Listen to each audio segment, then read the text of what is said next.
Nossas saudações. Nós estamos aqui mais uma vez com o projeto Refletindo Joana de Ângeles. Esse projeto que abastece o nosso coração, revigora a nossa alma, nos traz tanta luminosidade e é sempre uma honra estar com cada um de vocês que vem acompanhando essa jornada. Nós estamos crescendo, aprendendo, construindo juntos. Isso é tão gratificante. Essa etapa do projeto agora, nós estamos revisitando a série psicológica, a obra da nossa querida Joana de Ângeles. E se você está nos vendo pela primeira vez e sentir interesse, vontade, nós temos ali, organizado pelo pessoal da mídia, do SED, toda uma playlist que conta com livro a livro que nós viemos estudando através dessa parceria com o Centro Espírita Discípulos do Evangelho, Lar Irmã Dirce como braço social, que egrégora que nós estamos, não é, garotas? Então, é um prazer enorme estarmos aqui hoje. Nós estamos recebendo a Bárbara, nossa querida amiga, com esse tema que, nossa, vai nos trazer uma dimensão de reflexão tão grandiosa. Nós vamos falar sobre violência. Mas antes de começar no tema, vou liberar para as garotas, né, falarem um pouquinho também dessa alegria, desse compartilhar, de estarmos aqui reunidas. Seja bem-vinda, Bárbara, pode se apresentar. Obrigada, Edna, obrigada, Regina.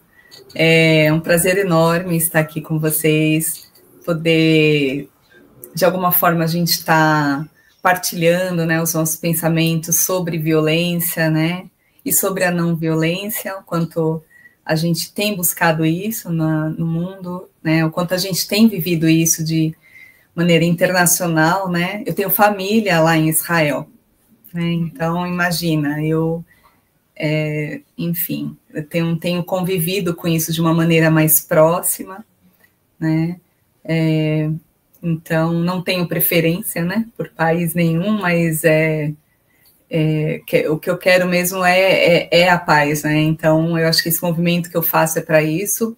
Então, há alguns anos eu tenho estudado a comunicação não violenta.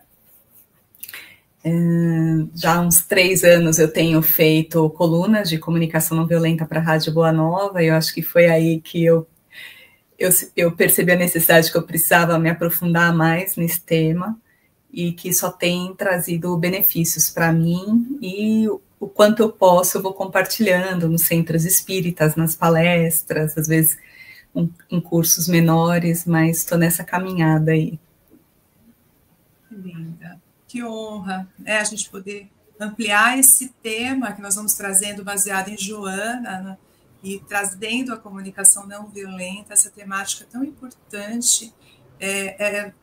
Não vou me cansar de agradecer, Bárbara, por você estar aqui compartilhando conosco esse estudo tão importante, ampliando aqui a reflexão, e vamos pegando na mãozinha de Jesus, né, na mão desse mestre iluminado, Joana de Ângeles, e tantas temáticas que nós podemos trazer para ampliar essa reflexão, né?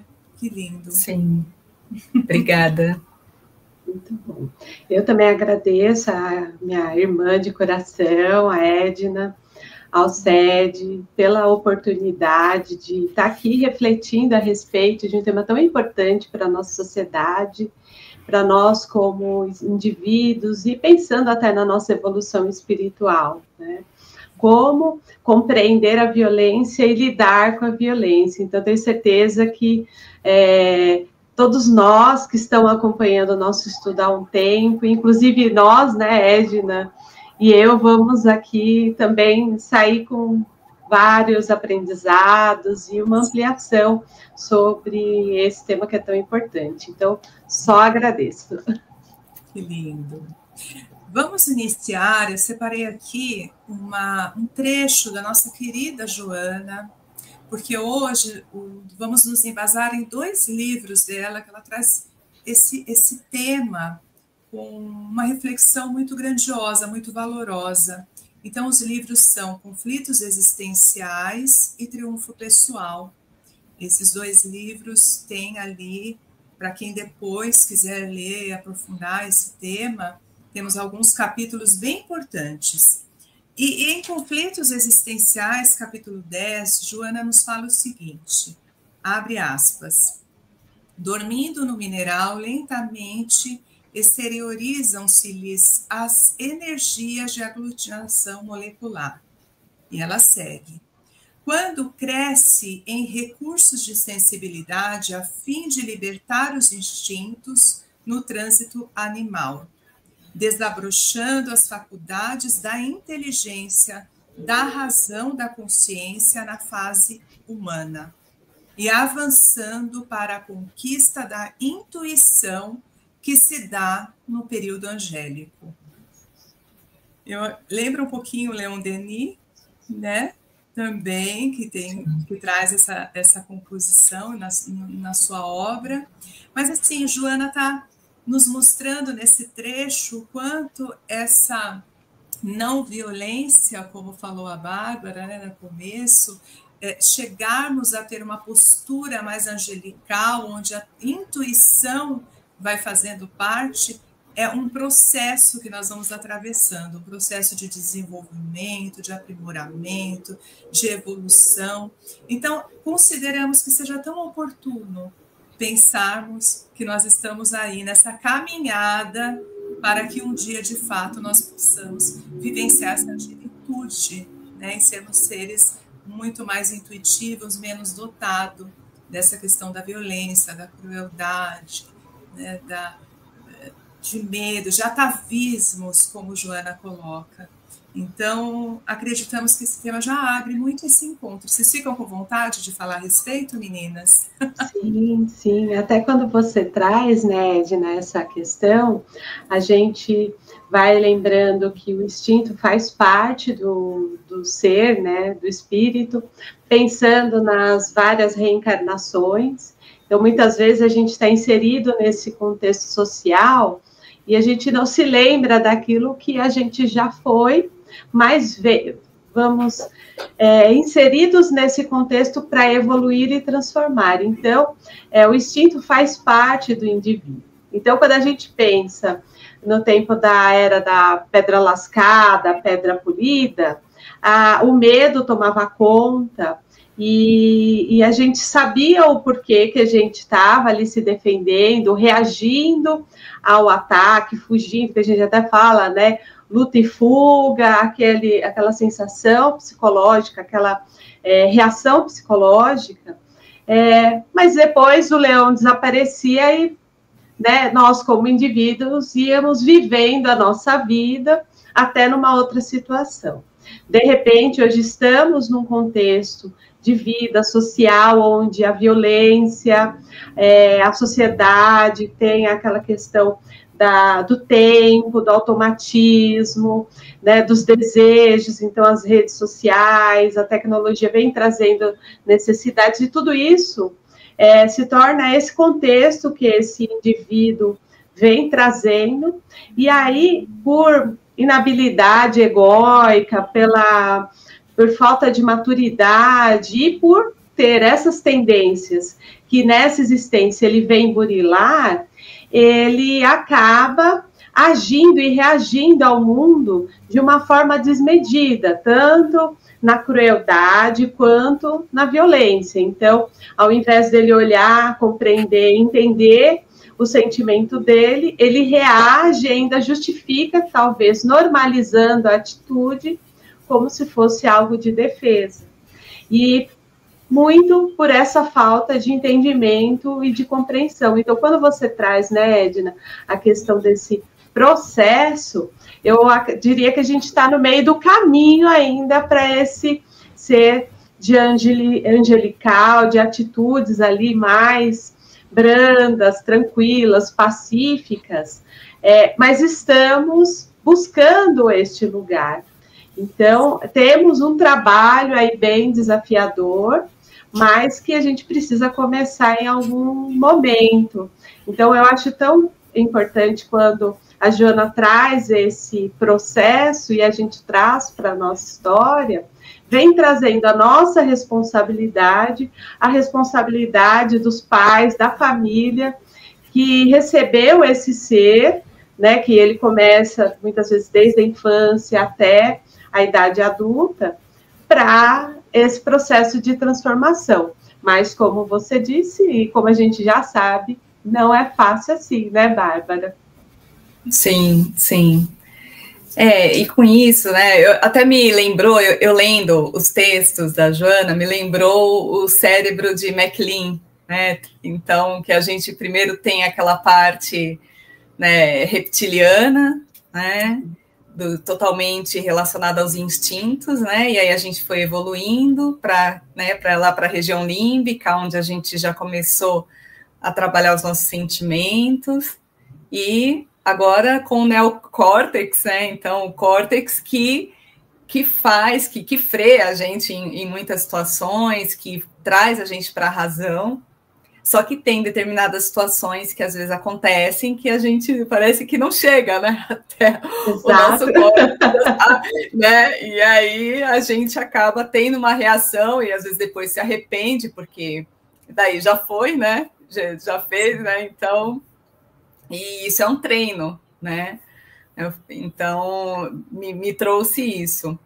E essa questão do medo, né? Então, do homem também, talvez aquele pensamento da escassez, né? Então, se eu não tiver para mim, se eu não trazer para mim aquilo, né? Quer dizer, eu vou ficar sem, então eu preciso ter mais que os outros para poder me garantir, né? Que aí entra essa violência estrutural, financeira, por exemplo, uns com tanto e outros praticamente na miséria, né?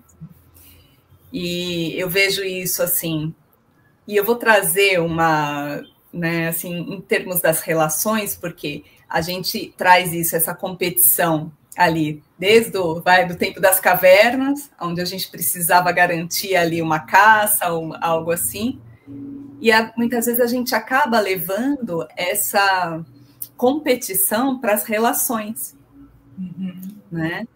E Rubem Alves, ele tem um texto que ele fala sobre... É um texto que fala sobre uma relação de casal.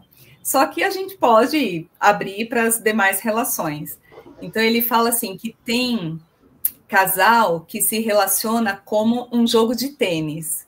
E tem outro tipo de casal que se relaciona como um jogo de frescobol. Aí você fala, como assim, né? Qual a diferença? Legal, tem Bárbara, você traz esse texto, que legal!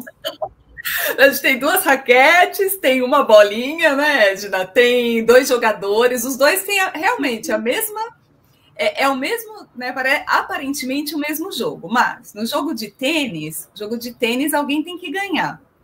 Então eu vou jogar a bola, eu vou tentar achar o ponto fraco do outro, né? Eu vou tentar fazer de tudo para que esse jogo termine o mais rápido possível, né? E eu consiga, então, a vitória. Sim. Já no frescobol é diferente. O frescobol, eu tento ao máximo fazer com que o outro acerte. E ainda fico chateada se eu não conseguir. Aí eu peço desculpa. Desculpa, joguei meio mal, né? Porque a ideia é que o jogo dure o maior tempo possível. Sim. Né? E aí ele diz assim, quando um relacionamento ele é baseado estilo jogos de frescobol, é um tipo de relacionamento que tende a durar mais tempo. Sim. Perfeito. E claro, Bárbara, dá para ampliar para tudo.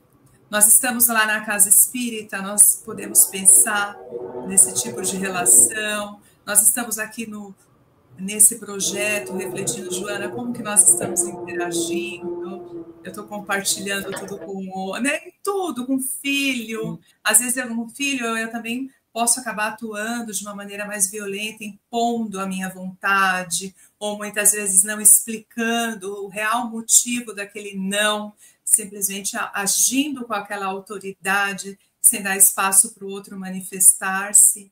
Em tudo, né? Eu preciso pensar. Esse texto é lindíssimo, que legal você trazer, adorei. E é isso mesmo, né? A violência pode também estar presente aí. Nessa forma de se relacionar-se, né? Porque quando pensamos em violência, já estamos pensando numa coisa maior, assim, né? movimento realmente grande, mas a violência ela está presente nas pequenas coisas, né? E podemos trazer também as pequenas, o dia a dia, onde nós estamos manifestando sem sequer nos darmos conta. Até quando a gente pega a própria live que o Jorge participou lá no começo do nosso estudo, né, Edna, que a gente refletiu o mundo doente. Quando a gente pensa em mundo doente, a gente pensa em indivíduos que estão em sofrimento por uma série de questões.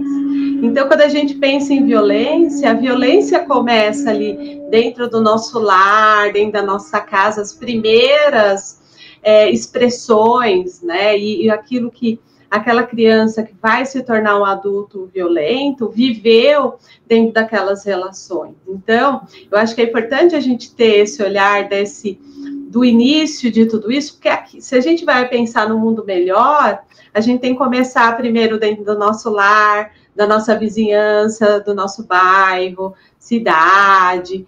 E aí, assim, quando a gente pensa até no ser como bio, psico, social e espiritual, todos esses contextos estão envolvidos, desde a fisiologia, quando a nossa parte fisiológica está comprometida, ali não está secretando os hormônios adequadamente, que pode gerar ali uma dinâmica de reação, de relacionamento de uma forma diferenciada, a parte psicológica, a parte social, quanto à sociedade, ali, aquele contexto social interfere, e o espiritual, que são as vidas pregressas e vem dentro daquele contexto.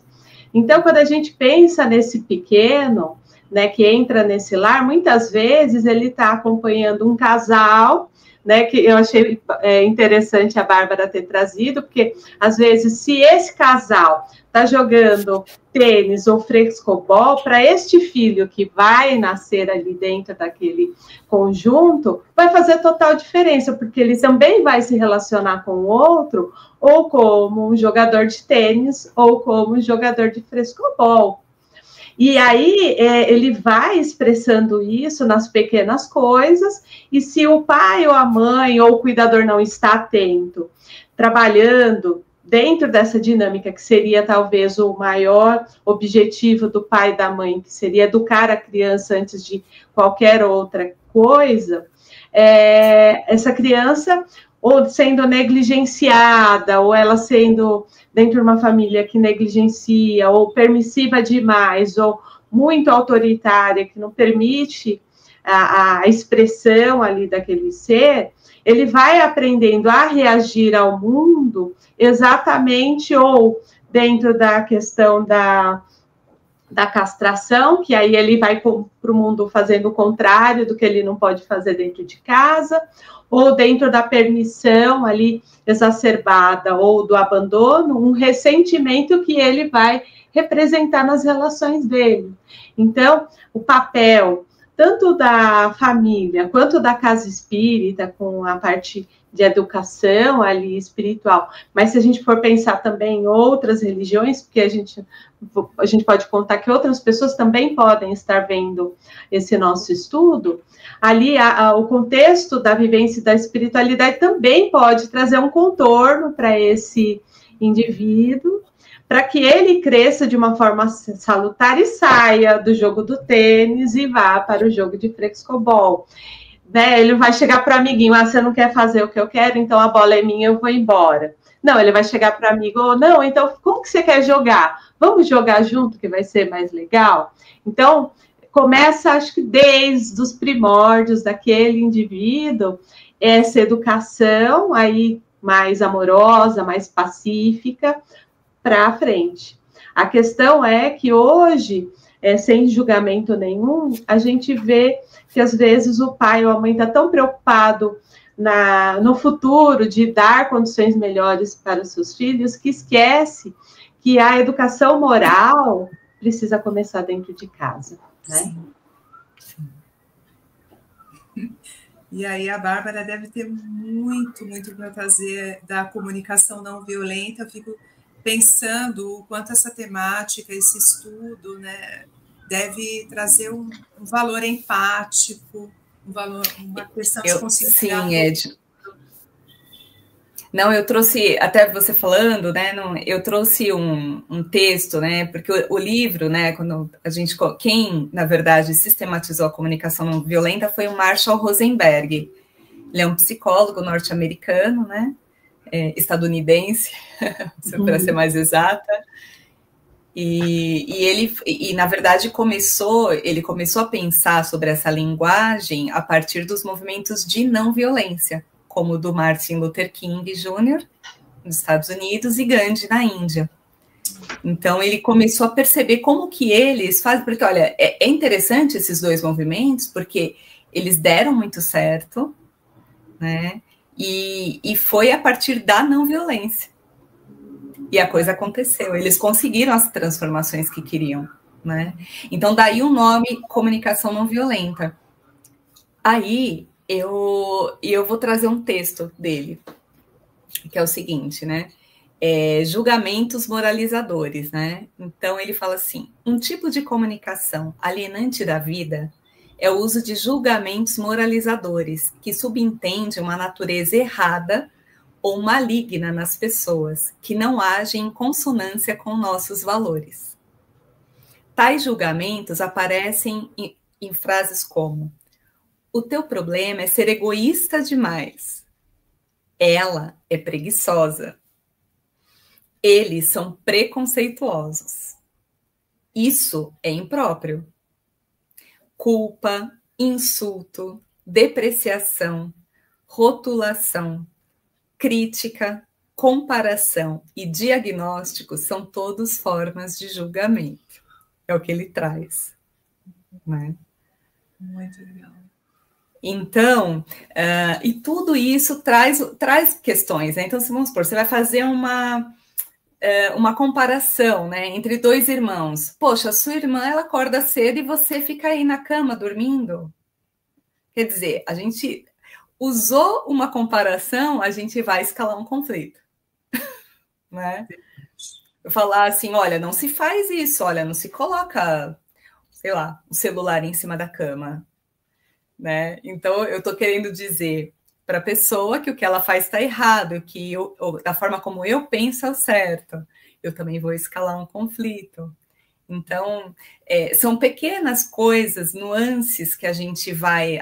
A comunicação não violenta, ela traz algumas... A gente vai aprendendo a fazer algumas distinções chaves. Então, assim, qual a diferença entre observação e julgamento? Então, vou dar um exemplo. Se eu chego para, sei lá, para o meu pai, eu falo assim, pai, você nunca aparece na minha casa. Né? Que peso, ou se eu... né? Já chega pesado. Ou se eu falo assim, olha, no último ano você veio 2 vezes na minha casa. Que pode ter sido uma situação que para mim é muito pouco. Dependendo da família, pode ser muito. Depende da relação, né? Então, tudo depende. E aí, a partir daí, eu dou continuidade ao que eu vou falar. Porque quando eu começo a falar com alguém a partir do julgamento, e a pessoa se percebe julgada, as chances que eu tenho de ser ouvida dali para frente cai abruptamente. Sem dúvida. Sem dúvida. E cai porque essa pessoa já vai te defender, não é? Exato. Você sabe, é muito coincidências, não tem. Hoje eu estava no atendimento e eu estava falando exatamente isso para a mãe. Porque ela estava relatando, eu não tenho mais paciência, minha filha, tal. E ela fala muito bem do filho, as comparações. Né? E aí eu falei, olha, vai ter filhos que vão ter uma necessidade X, outro Y. Então, não dá para falar, eu dei a mesma educação e eles são diferentes. Eles são diferentes por natureza. E aí eu até questionei ela, eu falei, olha, então, mas se você... porque o que pode acontecer é assim, ela acha que tudo que ela faz ela é errado, então ela é errada, e aí ela já se ressente e ela realmente responde na reatividade. Então, não, eu não preciso.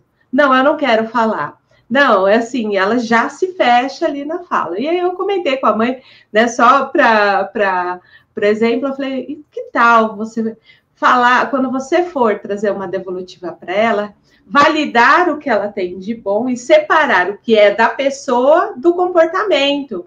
Porque o que precisa mudar é o comportamento. A pessoa é maravilhosa, integral, assim, é do bem, né? Ela não é errada, mas o comportamento é que está inadequado. Então, olha, filha, você é muito importante para mim, porém, essa sua atitude, este seu comportamento, está gerando prejuízo para você e eu estou preocupada. Mudou o peso da conversa, porque aí eu estou colocando a minha preocupação, eu não estou julgando. Porque ela falou, ela deu um exemplo que o menino foi super elogiado pelos amigos adultos deles, do casal. Mas a menina não, e aí ela vai como se ela fosse inadequada. E essa sensação vai criando esse ressentimento que vai reagir de alguma forma. É isso, Bárbara? Você está falando de comportamento, né? O Marshall tem duas frases que ele fala, eu gosto de usar bastante, que uma delas é: por trás de todo comportamento existe uma necessidade, né? E todo ato de violência é a expressão trágica de uma necessidade não atendida. Então, a ideia, que nem, né, vamos dizer, eu tenho um filho de 14 anos, né, o Gabriel, então, tem situações que, assim, eu preciso buscar qual é a necessidade dele, ele está agindo de uma determinada forma que não está legal para mim, está me trazendo um desconforto, mas eu preciso também entender qual que é a necessidade dele, e aí, a partir de entender essa necessidade, eu vou conseguir me conectar com ele, porque muitas vezes a gente tem pressa para resolver as coisas, né? Sim. A gente quer resolver logo, assim, é express, né? Fast food no relacionamento. Então, muitas vezes eu preciso me conectar com a pessoa de verdade, demonstrar, né? Como você falou, Regina, que eu estou interessada, olha, qual é a minha intenção? Olha, a minha intenção é me conectar com você, a minha intenção é entender qual é a sua necessidade, que eu não estou conseguindo perceber, né? O que está desagradando, o que está te incomodando. E aí, a partir daí, ouvindo e dando bastante escuta, aí a gente consegue, de repente, fechar um acordo, e que não necessariamente vai ser da forma como eu gostaria. Porque cada um tem, né, o seu... Enfim, cada um tem o seu jeito. Então, como que a gente pode negociar? A comunicação não violenta, ela é usada em escolas, família, o Marshall ia em presídios também falar, e até mesmo fazia mediação de conflitos internacionais. Ela é muito poderosa. Por quê? Porque ela é a linguagem da compaixão. Então... eu não estou usando a comunicação não violenta para conseguir o que eu quero. Pode até ser que eu use, tudo bem. É uma forma, a gente vai aprendendo muito a se expressar com a comunicação não violenta. Enquanto, às vezes, a gente guarda muito, a comunicação não violenta vai nos ensinando a nos expressar, mas de uma maneira assertiva, que a gente aumente as nossas chances de ser atendido, né? Mas é isso, né? Você... também tem que olhar para o que o outro está precisando e levar em consideração. É por isso que a gente, dentro da comunicação não violenta, o Marshall, ele não gosta muito, né? Eu concordo com ele, em boa parte. Então, claro, cada um tem uma linha, né? Mesmo na psicologia, a gente sabe que tem várias linhas. Só que ele não é muito de acordo com, por exemplo, com o elogio. O elogio a gente vai aprendendo a elogiar de uma maneira diferente. Ao invés porque assim, ele fala que o elogio não dá para saber o que a pessoa muitas vezes está falando dele. Então, por exemplo, Marshall, você é maravilhoso. Aí ele fala assim, olha, eu gostaria que você fosse mais assertivo no que você está falando. O que eu fiz? Me fale de maneira, assim, me fale de maneira lógica, né? Assim, lógica não é lógica.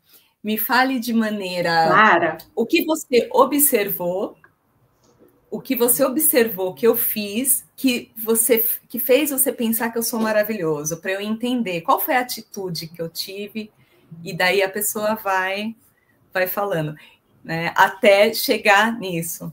Aí fala, não, a hora que você falou que a gente precisa, muitas vezes, cultivar o silêncio, talvez, numa conversa, porque às vezes cada um tá pensando de uma forma, né, naquele momento, está refletindo, e esse silêncio é importante. Nossa, isso eu achei incrível, eu usei na minha casa e deu certo. Você super me ajudou. Então, aí sim ele passa a entender o que contribuiu para a vida daquela pessoa. Então, porque ele fala assim, às vezes você elogia alguém e você... Tá, e aí a pessoa, ela continua fazendo o que você quer, até certo ponto. Né? Daqui a pouco, ela não vai querer mais fazer, porque ela está vendo que, sei lá, você está fazendo isso para que ela continue fazendo algo que ela queira. Então, ela precisa estar certa de que a outra pessoa também está interessada no que ela precisa. E aí sim, você tem uma troca. Aí você tem o jogo do ganha-ganha, né? E não do ganha-perde, como é no jogo de tênis, né? E você está falando, Bárbara, eu estou lembrando muito de Joana, trazendo muito na série psicológica, que para eu conseguir olhar para o outro, exercitar a compaixão, a empatia, eu preciso sair dessa postura egóica. Então, ela vai nos chamando muita atenção. Eu preciso sair desse ego, dessa questão mais de querer para mim, ou de achar que o meu está certo, e poder olhar, saindo desse movimento, eu consigo enxergar o outro.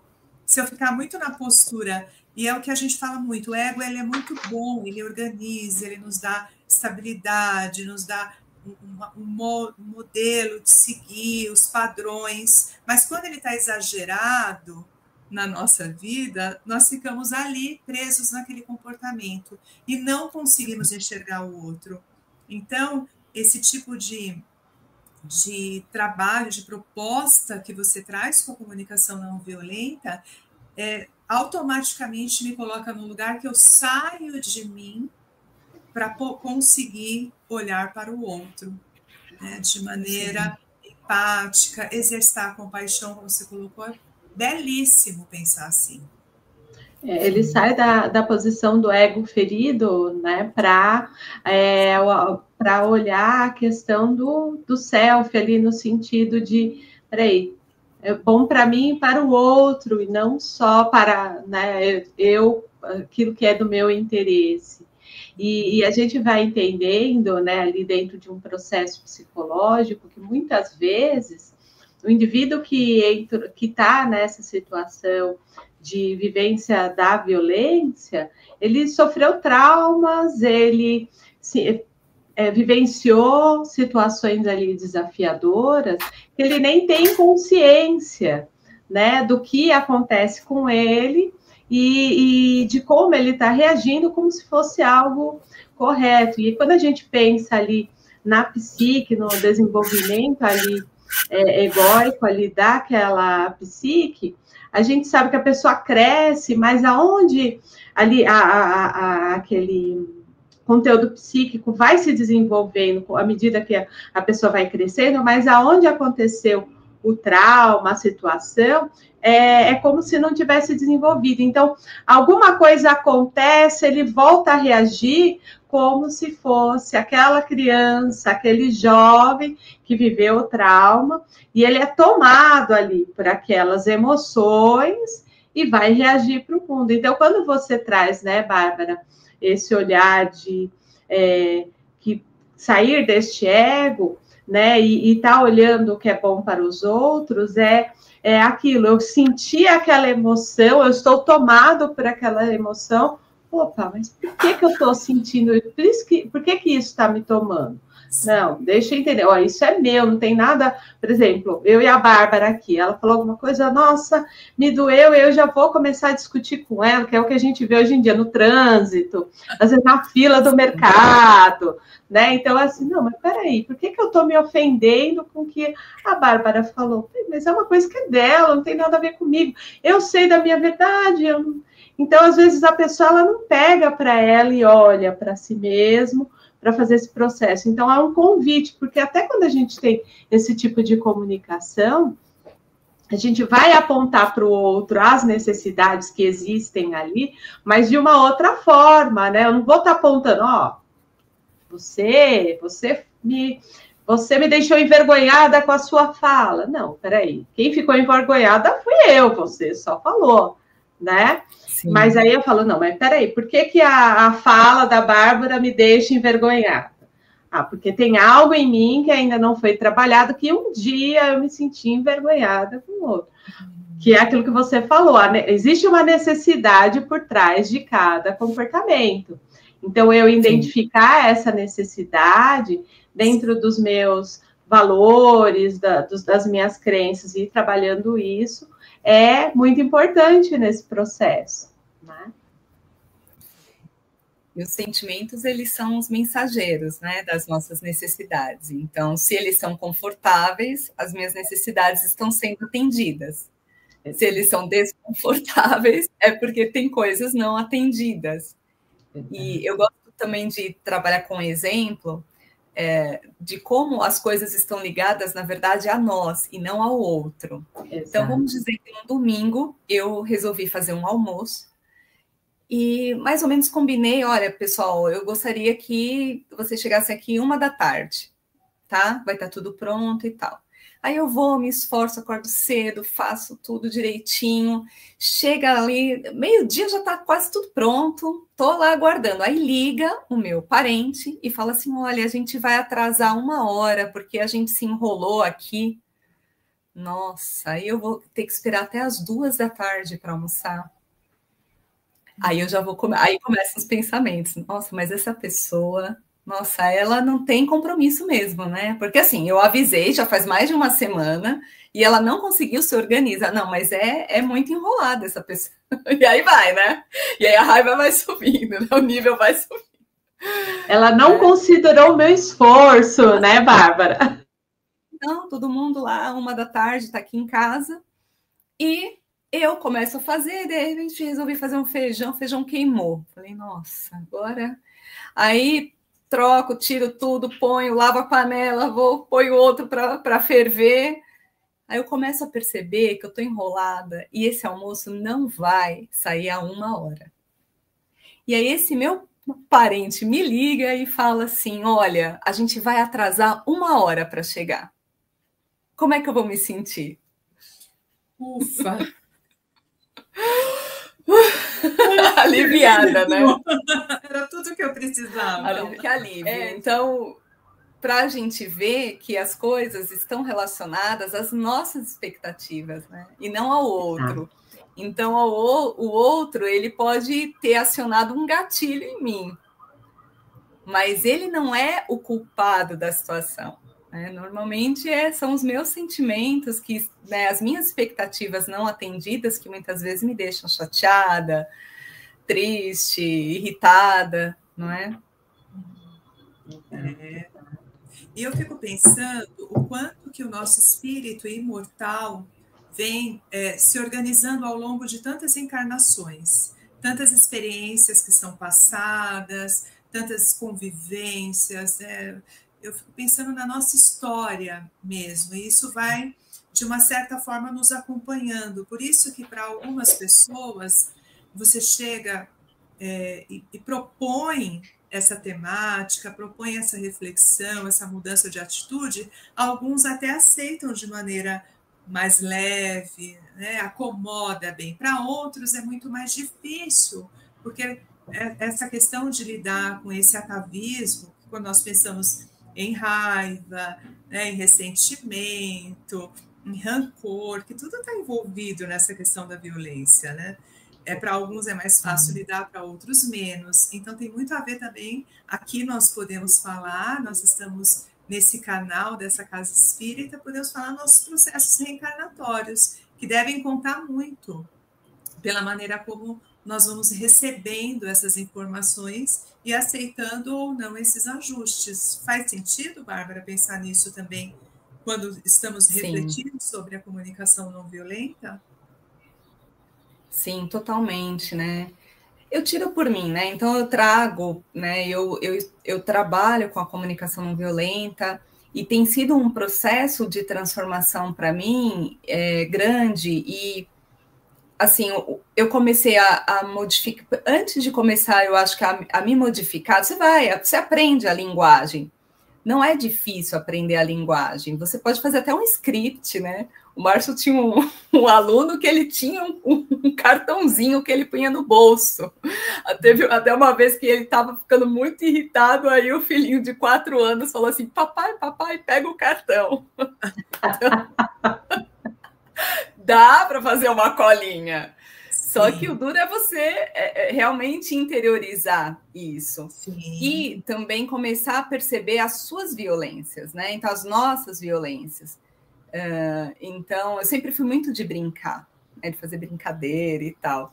Só que, com as reflexões, eu fui percebendo que tem momentos que eu estou sendo violenta, na verdade. Está sendo engraçado para quem, né? Então... Né? Então, são coisas que eu fui mudando, algumas coisas também que me irritavam, que eu fazia questão de falar, e aí eu comecei a aprender a silenciar, porque também aquilo não ia mudar em nada, o que já tinha acontecido o problema, sabe?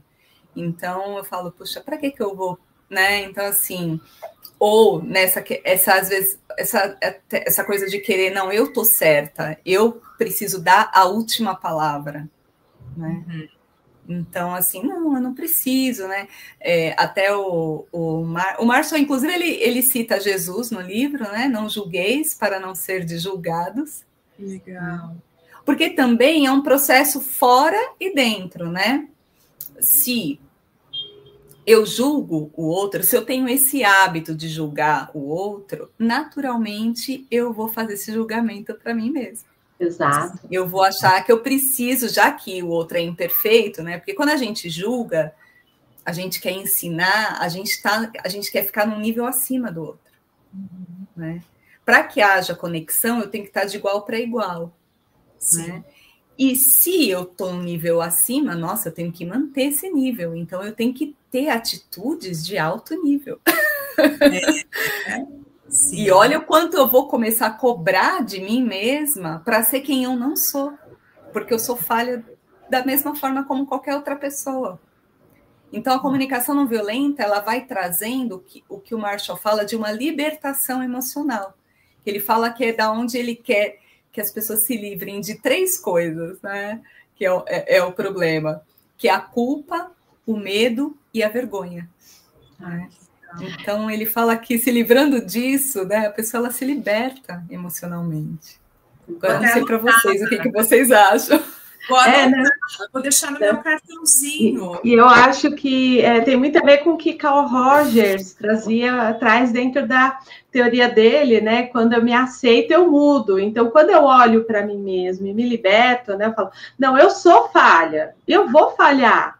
Então, aí eu consigo manejar. Agora, esse conflito interno, não, preciso ser melhor, eu preciso ser melhor. Que a nossa sociedade, hoje, quando a gente vê dentro dessa tecnologia, da evolução, da velocidade das mudanças das coisas, as pessoas estão se adoecendo por esse julgamento do outro e julgamento a si mesmo. Então, quantas pessoas a gente atende em consultório que estão ou uma depressão profunda ou uma ansiedade ali desmedida, porque além de se julgar, tem o julgamento do outro, né? Então, eu pego, o outro falou, não, é isso mesmo, eu sou, e eu vou adoecendo. Então, quando você fala, essa comunicação não violenta precisa ser a nossa comunicação também, no sentido desse enxergar nós como humanos, com um olhar amoroso para nós mesmos. A gente vai evoluir? Vamos, todos nós, por natureza, iremos evoluir mais rápido ou mais devagar, de acordo com esse processo de autoconhecimento. Mas esse autoconhecimento só tem valor se ele tiver um auto-amor, um olhar humano para si mesmo e um olhar humano para o outro, que é muito o que Jesus fazia dentro da própria comunicação dele e de cuidado, um respeito imenso, né? Então, assim, pega a sua cruz e me siga. beleza, ele não estava perguntando quem é você, qual o seu lugar, de onde você vai, para onde você... Só que assim, se você não quiser, também está tudo bem. Você vai ter o seu caminho e eu sigo o meu caminho. Ele nunca impôs, ele nunca julgou, ele nunca cobrou nada. A única coisa, ele trabalhou pelo exemplo. E quando a gente vê isso, né, Bárbara, quando você fala do menininho pedindo cartão, você vê o exemplo que nós, como pais, damos para os nossos filhos. Porque, às vezes, eu já tive casos de adolescente que falam, minha mãe me fala isso, mas ela fala isso completamente diferente. Né? Ela me julga por eu não levantar cedo, mas ela também não cumpre os horários. E aí fica aquele olhar, eu julgo o outro, mas eu não olho a mim mesmo, né? E aí eu vou cobrando aquilo que eu nem sou ainda. Né? Sim, sim. E eu falo para o meu filho... Desculpa, fala, Edna. Imagina, não, só fazendo uma análise do que a Rita está trazendo e complementando o que você está falando, Bárbara, até para deixar claro para quem está nos escutando hoje, que existe essa autoviolência.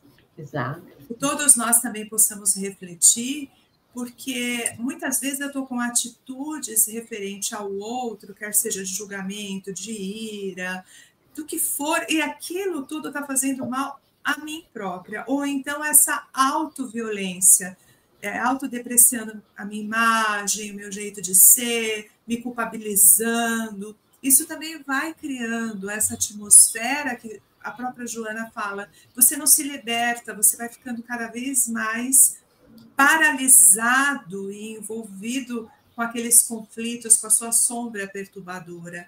Então, me vem muito de pensar nessa autoviolência também. Exato. Sim.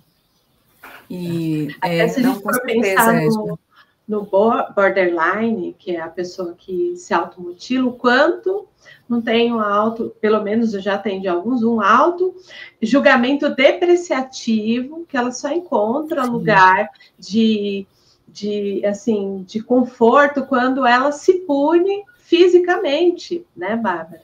E Edna, então, assim, você vê como isso é sério que a gente está falando. É o merece e não merece. É uma lógica da violência, né? Então, ela merece ser punida porque ela fez algo errado, né? Então, a gente também, é uma das coisas que a gente precisaria se libertar para a gente ter uma vida mais plena, não é?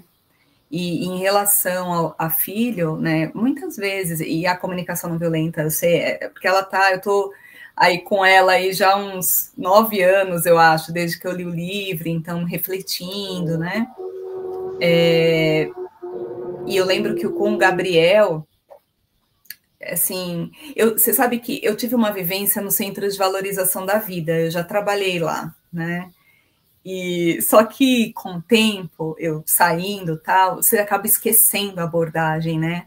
Então lá, inclusive, tem a abordagem de Carl Rogers, inclusive o Marshall Rosenberg foi discípulo de Carl Rogers, né? E aí, com a comunicação não violenta, eu falei, nossa, eu preciso voltar a ser empática, porque às vezes ele chorava e eu falava assim, não chora, filho, tá tudo bem. Só que assim, não é o que ele queria ouvir, porque ele não estava tudo bem, né? A gente muitas vezes quer abafar o problema, porque, na verdade, eu quero o meu bem-estar, não quero ouvir choro. Na verdade, eu estou buscando isso.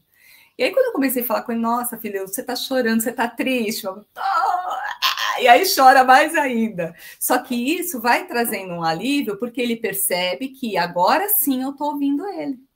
Sim. Não é? E outras situações que acontecem, que às vezes eu vejo que não foi legal algo que eu fiz, eu falo, ai, filho, olha, aquela hora eu realmente errei, não foi legal da forma como eu fiz, eu estava brava, eu vou tentar da próxima vez a gente fazer diferente, vamos conversar. É importante a gente aceitar o nosso erro e falar para o outro. Não só pensar para si, mas expressar, olha, não foi legal, eu percebi isso.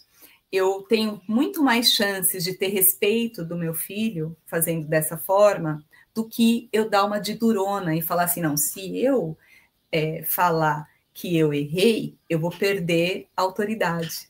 Porque isso é uma... É um pensamento, e assim, é muito generalizado, de que se eu mostrar a minha vulnerabilidade, eu vou perder a autoridade. E não, muito pelo contrário. Quando eu me mostro vulnerável, eu me mostro humana. E aí sim eu consigo me conectar com o outro. Né? Nossa, tudo isso é tão profundo, né? E assim... E até para a gente, já pensando num fechamento desse nosso estudo de hoje, né, se aproximando aí para um fechamento, o quanto essas questões que você está trazendo, Bárbara, aqui no micro, ela se expande para o macro, né? Quando eu penso em guerra, violência, uma guerra, rivalidades de inúmeras formas, quer seja na política, quer seja no futebol, quer seja no poder, uma disputa de poder, nós já estamos pensando no macro. Mas se nós formos pensando nesses pequenos detalhes onde a violência se apresenta, nós vamos formando pessoas mais adequadas, mais harmoniosas, como Joana fala.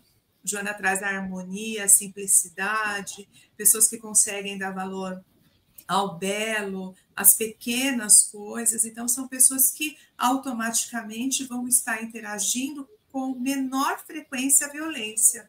E aí, desse pequeno se expandindo para o todo e evitando um dia que não demore muito, que esse todo não aconteça, né? Essa massa da violência não seja tão manifestada como nós vemos. É tão comum, você abre o noticiário, é um grupo de pessoas rivais, um lugar que era para ser tão bom, um divertimento, uma interação, a gente vê os conflitos ali acontecendo e tudo sempre começa, tem origem em algum lugar.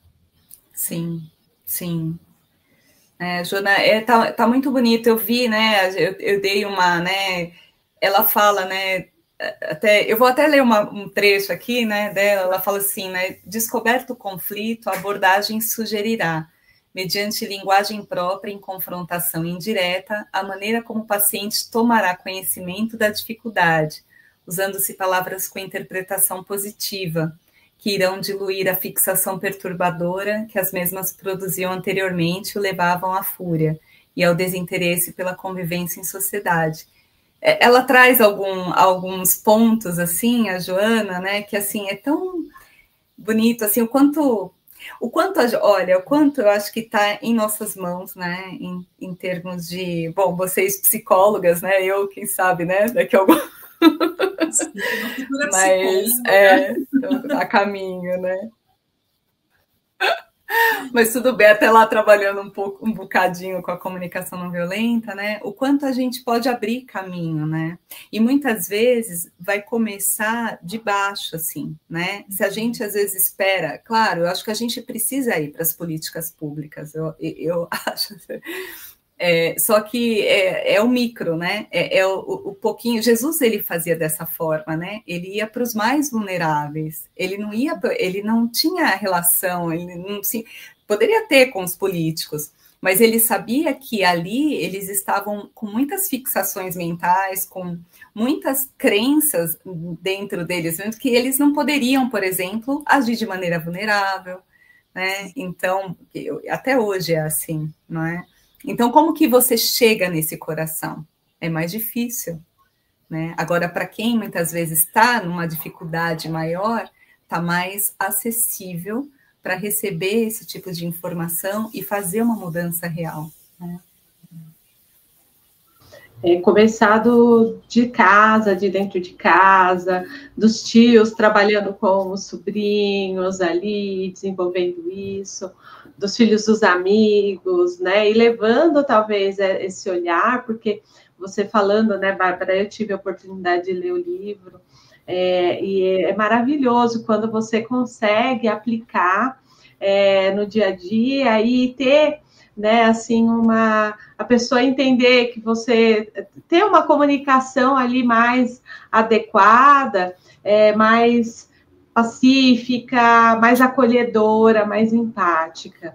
E como a gente precisa disso, porque hoje as pessoas estão tão sem paciência um com o outro, né, de esperar o tempo da pessoa mudar, de esperar a pessoa, não que a outra pessoa tem que mudar, mas assim, tipo, eu falo com meu filho, achando que o meu filho tem 13, eu tenho 40, quero que a atitude dele seja de um adulto de 40 anos, ele só tem 13, ele ainda tem uma longa caminhada para aprender. Então, assim, eu não tenho mais essa paciência. E é um resgate de Jesus mesmo ali, né? Ele com as crianças ali dentro da espontaneidade, acolhendo todos aqueles que buscavam e sempre direcionando de uma forma muito acolhedora, empática. Né? É um resgate. Sim. Jesus, ele era a própria mensagem, né? Que é isso, ele era mais do que ele fala, não era... Era o que ele falava, mas era o como ele fazia, né? Acho que o como ele falava, o como ele era, e isso era mais impactante, não é? E o contraponto da violência, para a gente terminar aqui esse estudo de hoje, trazendo essa mensagem tão vindoura, seria refletirmos na paciência, né? A paciência, a mansuetude. Então, podendo deixar para todos a indicação de lermos o capítulo 9 do Evangelho segundo o Espiritismo, Bem-aventurados mansos e pacíficos. Ali tem um texto da nossa querida Joana, que ela se apresenta ali como um espírito amigo, em 1862, que se chama Paciência. Eu vou ler só um trechinho, mas fica o convite para... Eu acho que casa não é esse tema, esse capítulo. É um capítulo tão gostoso, porque eu sou muito de sensação, sabe? Então eu vou lendo, é como se eu estivesse absorvendo. Você vai ficando meio manso, meio, sabe, tranquilo de ler esse capítulo, porque ele vai falando, ele cita a violência, a cólera, né? Fala da injúria, tudo nesse capítulo, mas essa mensagem de Joana, ela nos propõe assim: a paciência é também uma caridade, e deveis praticar a lei da caridade ensinada pelo Cristo, enviado de Deus. A caridade que consiste na esmola dada aos pobres é a mais fácil das caridades, mas há uma bem mais penosa e, consequentemente, mais meritória: perdoar aqueles que Deus colocou sobre o nosso caminho para serem os instrumentos dos nossos sofrimentos e colocar a nossa paciência à prova. Então, essa nossa querida Joana, ela faz essa convocação, né? E pensando hoje na violência, trazer esse contraponto da paciência, da mansuetude, da leveza, da harmonia. Nada como estarmos em contato com um ser harmônico. Nós ainda não vamos ser angélicos, mas nós podemos ir trabalhando esses pequenos detalhes, né? Pequeno, um passinho na nossa trajetória. Eu vi que vocês gostaram muito de que eu trouxe essa mensagem. Nós pensamos nessa mensagem daqui, né? Não é lindo, né? Porque fecha, né? Traz todo esse contexto, né? Toda essa... Como é importante a gente pensar nesse lugar, né? Da paciência como uma caridade, né? E como ela nos transforma e transforma o outro.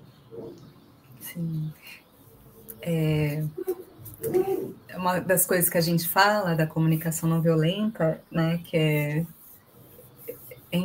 é assim, a gente às vezes quer muito que ver uma rosa desabrochada, né? Mas aí, se eu tiver pressa, né, começar a abrir as pétalas dela, ela vai se despetalar toda, né?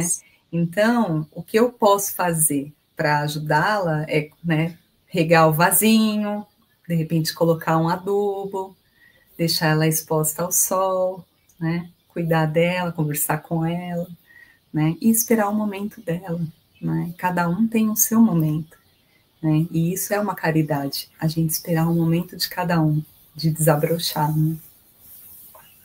Que lindo, Bárbara. É isso mesmo, meninas, é isso mesmo. E para isso requer muita paciência. Muita. Exatamente. Vamos exercitar a paciência. Já dizia, né? Se você pede paciência, não tenha certeza que teremos mais desafios para exercitar a paciência. Só isso, gente. Sim, é sobre isso. Exato. Isso. Ai, que delícia. Olha, é um tema que daria para refletir muito horas, mais, não? Muito mais coisas, muito. Mas assim, da nossa parte, poder propor essa semente de reflexão. Porque muitas Sim. vezes nós estamos lá pensando em acabar com as guerras, em acabar com as violências urbanas, né, com a violência hoje nas redes sociais, porque um comentário também ali, uma propagação de uma notícia, também é um ato de violência, né? Então, às vezes, nós pensamos muito grande, mas nesses pequenos detalhes, fazendo desabrochar essa reflexão. Né? Eu me lembro que, logo que eu comecei a praticar yoga, uma das professoras veio me trazer o ahimsa, né? Que é a não violência. E aí ela começou a ensinar dos pequenos detalhes. Muitas vezes ouvia um som alto na minha casa, num horário que não é oportuno, eu posso estar atrapalhando o outro, né, que quer descansar, que precisa descansar, que precisa estar num estudo como esse, por exemplo. Então, são os pequenos detalhes. Estacionar num lugar que não é apropriado é um ato de violência, às vezes aquela pessoa vai precisar sair com um carro rápido. Enfim, todos esses detalhes que nós podemos trazer mais harmonia para esse mundo. Então, essa semente de hoje, eu sinto mesmo uma energia que já é muito vindoura para cada um de nós aqui. Gratidão, viu, Bárbara? Com certeza ela vai voltar, né, Edna? A Bárbara vai voltando muito mais vezes, sim. Exatamente. E é sempre um prazer, uma honra estar na sua companhia, na companhia de vocês e de cada um que está aqui conosco, ampliando essa reflexão. Nós vamos deixando tudo armazenado no YouTube do SED e no canal do SED, né, todos esses estudos armazenados para que a gente possa ir fazendo essa conexão, voltando, revendo, relendo. Para nós também está sendo maravilhoso reler toda a série psicológica para poder ampliar a reflexão. É isso, nossa querida Bárbara. Quer deixar Obrigada, viu? Gratidão, estou muito feliz de ter participado, de ter podido contribuir um pouquinho, aprender com vocês e poder passar um pouquinho aí a não violência adiante. Sim, que assim seja. E é isso. Então, nos vemos nos próximos encontros, meninas, expressando sempre a nossa gratidão de aqui estarmos, gratidão a toda essa egrégora de luz que nos acompanha. E até a próxima. Obrigada. Até a próxima. Até a próxima.